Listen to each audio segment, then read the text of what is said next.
Video घ्यायचा आहे. चालू आहे का चालू करायचं चालू करायचं ते लाईट लाईट येईल आहे चालू आहे. डायरेक्ट तोंडा पुढे धरला तरी चालेल. डायरेक्ट तोंडा पुढे धरला तरी. आम्हाला रोप वगैरे कोण काय नमस्कार सर, मी मधोजी महाविद्यालय फलटण प्राध्यापक आहे. या ठिकाणी माझ्या विद्यार्थ्यांसोबत मी या ठिकाणी आलेलो आहे. जरा आम्हाला शेतीविषयी चांगल्या पद्धतीने माहिती हवी होती. आता हे शेडनेट पॉलीहाऊस टाईपच आहे. शेडनेट मध्ये इन्सेक्ट नेट. ओके, बरं, ह्याच्याविषयी तुम्ही आम्हाला काय काय माहिती देऊ शकता? थोडक्यात माहिती द्या. नमस्ते, मी ओमकार खुटवड, ग्लोबल हायड्रोपोनिक्स मधून.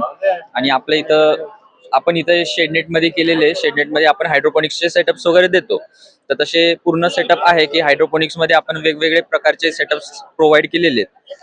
आता हे इन्सेक्ट नेट लावलेले बाहेर आणि आत वेगवेगळे सेटअप लावलेले की NFT सिस्टीम पण असते आणि ग्रो स्लॅब सिस्टीम जे स्ट्रॉबेरी मध्ये केलेले ते ग्रो स्लॅब सिस्टीम बोलतो आपण त्याला. तर त्यात आपण फक्त कोकोपीट आणि वॉटर असेच एक मीडियम, 2 मीडियम यूज करतो हायड्रोपोनिक्स मध्ये जनरली. आणि बाकी आपण चेरी टमॅटो, कलर कॅप्सिकम, अजून मोठे बीफ टमॅटो, कुकुंबर ते सगळे पण करतो. प्लस लेट्यूसचे जे व्हरायटीज असतात वेगवेगळे ते पण आपण केलेले आहे इथं. आता ह्याचं जर उत्पन्नाबद्दल पाहायचं झालं, ह्याचा उत्पन्नावर किती परिणाम होतो? म्हणजे आता हे केल्यानंतर हे करताना सबसिडी वगैरे मिळते का? त्यानंतर त्याच्यातून खर्च जाऊन चांगलं उत्पन्न मिळू शकतं? आता ह्याचं कसं आहे की ओपन फार्मिंग पेक्षा ह्याच्यात कंट्रोल फार्मिंग बोलतो आपण याला जनरली. आणि हायड्रोपोनिक्स मध्ये कसं आहे की कंट्रोल्ड एन्व्हायरमेंट मध्ये आपण प्लांट्सला ग्रो करतो.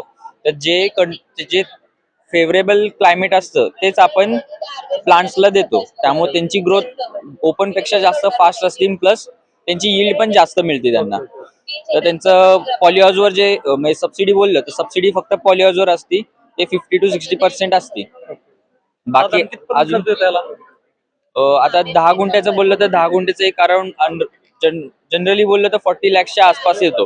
त्यात सगळे पॉलिहाऊसचे सबसिडी म्हणजे पॉलिहाऊस असतो प्लस हायड्रोपोनिक्सचे युनिट्स असतात इन्क्लुडेड. जर एखाद्याला करायचं तर 80 लाखाच्या आसपास खर्च येतो. आणि रिकव्हरी कधीपर्यंत होऊ शकते? रिकव्हरी याची 3 वर्षापर्यंत होती युजली, की होलसेल रेटवर विकला तर 3 वर्षात होती. रिटेल मध्ये विकला तर 1.5 ते 2 वर्षात पण होऊन जाते. जर शेतकऱ्यांकडे एवढा पैसा नाहीये तर त्यांच्यासाठी काही होऊ शकतं का त्याच्यामध्ये? आता गव्हर्नमेंट ऍक्टिव्हली वर्क करते की असे लोन्स किंवा सबसिडी करणं हायड्रोपोनिक्स साठी. कारण का आता हायड्रोपोनिक्स फ्युचर झालेले की आता जास्त शेती नाही येत आपल्याकडं, तर कमी जागेत जास्त प्रोडक्शन काढणं, जास्त क्वालिटीचं काढणं तेच एम राहिलेलं आहे आता. त्यामुळं गव्हर्नमेंट अजून वर्क करते त्याच्यावर ऍक्टिव्हली. खूप चांगली माहिती दिली. Thank you. आम्ही माहिती घेण्यासाठी येऊयात, तुमचा नंबर वगैरे घेऊयात आम्ही. आणि ओमकार सरांचं धन्यवाद. थँक्यू. थँक्यू. एवढंच बोलायचं.